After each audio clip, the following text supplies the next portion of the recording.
Here with Ray Allen at the Make-A-Wish Foundation Ultimate Sports Auction event. How you doing, Ray? I hear you've met with the participant already today. Did you have any advice for him today? Well, he seems like he has it all together. You know, he's a basketball player and he plays other sports, you know, in his at his school. But you know, I just whatever he's dealing with, whatever he deals with on a daily basis with his condition, I just want him to know that the ones that survive, the ones that end up being the best at their profession, they're the ones that have the biggest hearts. You know, you may not be the tallest or the strongest, the fastest, but you know, you can't measure a man's heart. And you know, we talked about shooting a little bit, and I said if you're not taller than other guys, you just have to get it off just a little bit quicker. And so we talked a little bit about, you know, getting his feet ready and knowing where to see the hoop and having his hands ready. And he'll be one of the quickest guys to get his shot off. And, you know, it won't matter what size he is, but he'll be one of the most deadliest guys out there. I heard this rumor that you have some mild obsessive-compulsive disorder, and that's kind of what leads your shot to be the same all the time. Is there any truth to that? Is there some personality trait or something going on upstairs that makes it so your shot has stayed the same and stayed so pretty for all these years? I don't think that I could be. It's like I always tell people, you don't have two brains.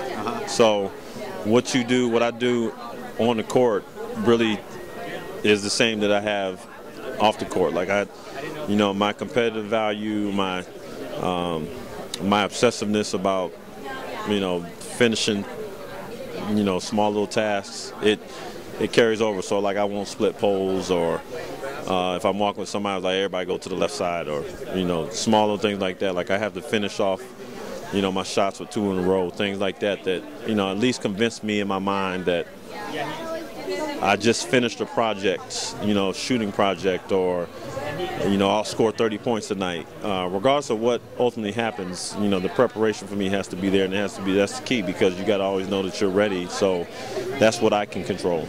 So you're talking about being the same off the court and on the court. Off the court, I know you're involved in a lot of other charitable ventures. You're a pretty nice guy. How does that really translate, though, to the NBA game? Sometimes you got to throw that elbow out there. You got to be a little rough and tough sometimes, you know. Yeah, I mean, I tell people, I said you got to have a little dog in you. You know, it's you know, trying to take an inch from a guy that's trying to take an inch from you, and so you just have to know when you go out there, it's not about, you know, being a nice guy. It's not about, you know, this guy on the other side is a friend of mine, or I like him. You know, it's a blank face. You know, it's a blank jersey. It's, you know, I have to beat that guy. I have to get that inch. I have to get in front of him. I have to shoot over him. Whatever it is that you have to do, and you know, there's no love lost, but you know, in this moment when we meet, I have to beat you. I understand. And the Heat do plenty of that, beating up on the other teams. Have you enjoyed your time here with the Heat? We're on quite a winning streak right now. You see that continuing moving forward?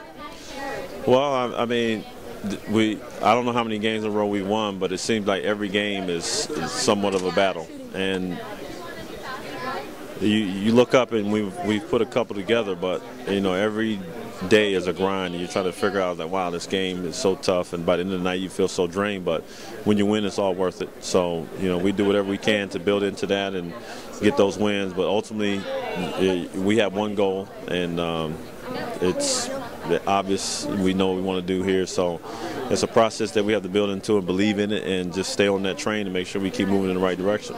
Coach Spo certainly has you guys in the right direction. You guys are stacked. You guys got all the bases covered from my perspective. You know, anything you could see down the line possibly tripping you guys up this season? Any teams actually worrying you right now, or with Derrick Rose possibly sitting out the rest of the year, you think the East is kind of wrapped up? No, you still have to play well, regardless of what's going on with the rest of the NBA. You still have to play well, because you know, 7-game series. Teams could have a matchup against you. You know, it could be not in our favor, you know, just a bad matchup. So every team that we play, we have to find a way to step into the game, find out what they do well, take it away from them, and do what we do well against them, and ultimately win the game. So, you know, that's the process. So can't get too far ahead of us. We just have to continue to just, you know, these teams that we play now, we have to continue to find ways to beat them convincingly. right, enough basketball. Sorry to pester you about that so much. Back to your charity, your Ray of Hope Foundation. You guys have any events coming up around South Florida? Or I know you guys were doing events more so in Boston before. Are you going to be bringing that down here more so now?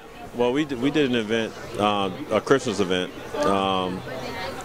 giving toys away to the kids at a local mission. My next event is in Connecticut for my golf tournament. So next year we'll have a few more events down this way. The South Florida community certainly appreciates whatever you bring down here. And welcome to South Florida. And we really enjoy having you on the Miami Heat down here. Yeah, it's good stuff, man. Thank you.